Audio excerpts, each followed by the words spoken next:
Oh, fuck. Oh, shit. Fuck. Oh.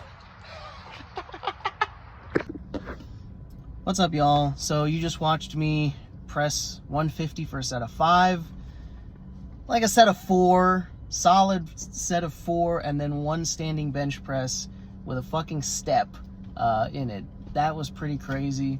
That was probably the grindiest fucking rep of overhead press I'd ever done. That was probably the most stress I've ever felt on my abs in the middle of a lift, because obviously I was like fucking locking the weight out and then sitting up with it, which is something that I would like to kind of fix in the future.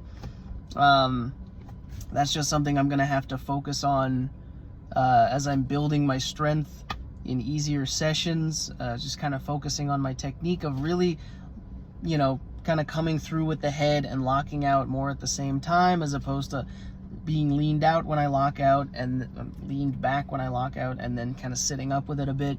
Not a big fan of that, but that's just kind of the pattern that I've ingrained, so I'm going to have to focus hard on reworking that. But about 6 weeks ago, I posted a video of me hitting 150 for a set of 5. The reason I did it again is because I wanted to do the same weight and reps with a pause at the bottom, instead of using the stretch reflex between reps.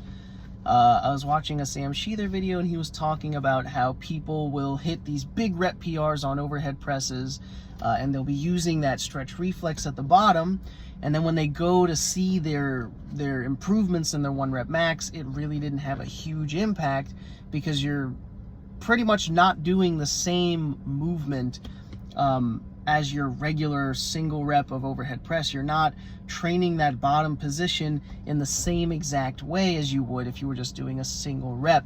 He talks about the same exact thing with a deadlift.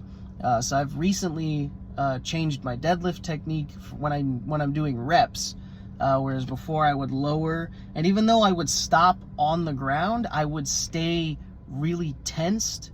But now I completely let the weight go to the floor and re-brace like I'm doing a single again. But I just do that for reps. And I'm kind of trying to apply the same thing to my overhead press, where I really get a solid pause at the bottom and kind of explode out of that on the shoulders position. Even though I don't hold my bar on my shoulders, I don't know what else to call it. That front rack position, I guess.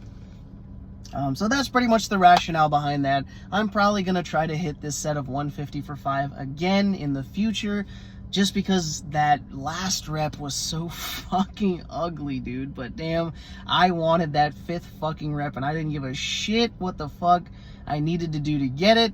I was going to fucking get it. And I sure fucking did. So that's pretty much it. Thanks for watching, everyone. Peace.